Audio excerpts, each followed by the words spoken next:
My name is Gregory Waits, and I'm going to be talking about the Black art movement and identity in Chicago during the 60s, during the Civil Rights era, and how it sort of aligned itself with that time period and why.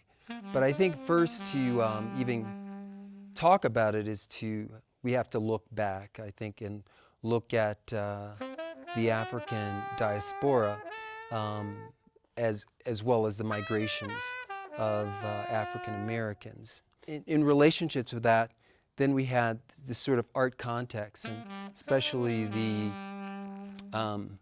AACM, which catapulted in the 60s. ACM actually means the Association for the Advancement of Creative Musicians. Their idea around that was for them to incorporate experimentation, improvisation, and to also look at themselves from a collective point of view.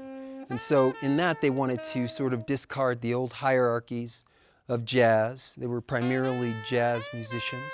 They also wanted to sort of celebrate the Black aesthetic in a sort of a more total theater, approaching and embracing all the arts within the musical context. And this actually, and one of the reasons I'm wearing this costume is that much of this comes from Sun Ra, who had this ability in his music to look forward, look backwards, and sort of be in the now as well. And so one of the things he brought to the music was this sort of theatrical, mythical, future space sort of element, and so that one could embrace something more than music as entertainment. Inside of that, experimentation and improvisation, a very more elaborate language was developed that related more to African culture and took on a more Afrocentric sort of approach. At the same time, right along with this, and right along with this sort of intertwining with the other art forms, you had another group that had come up, which was called Afro-Cobra, which was the African commune of bad, relevant artists. And so again, you have this sort of very sort of militant stance, and their approach to the art was that the founders were educated in sort of Eurocentric art school, and they wanted to do an inversion on that. They wanted to do everything different. They saw that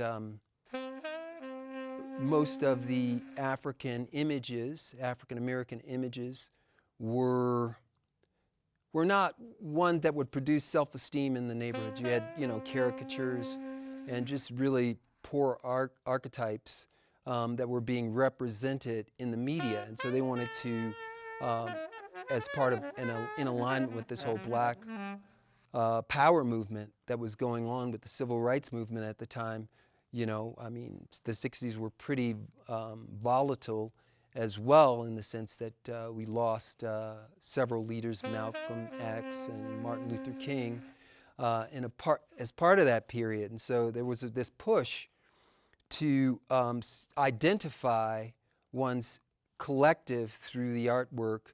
And so they took on some principles that represented that. They used Kool-Aid colors.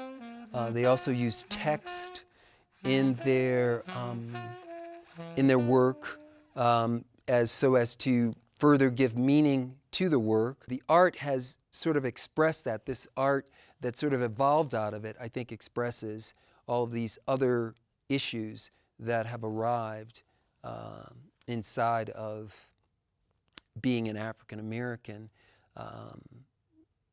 that stemmed from this sort of identity. So identity, I think, is an ongoing quest, an ongoing condition that the arts have the challenge of resolving in individuals as well as in the collective.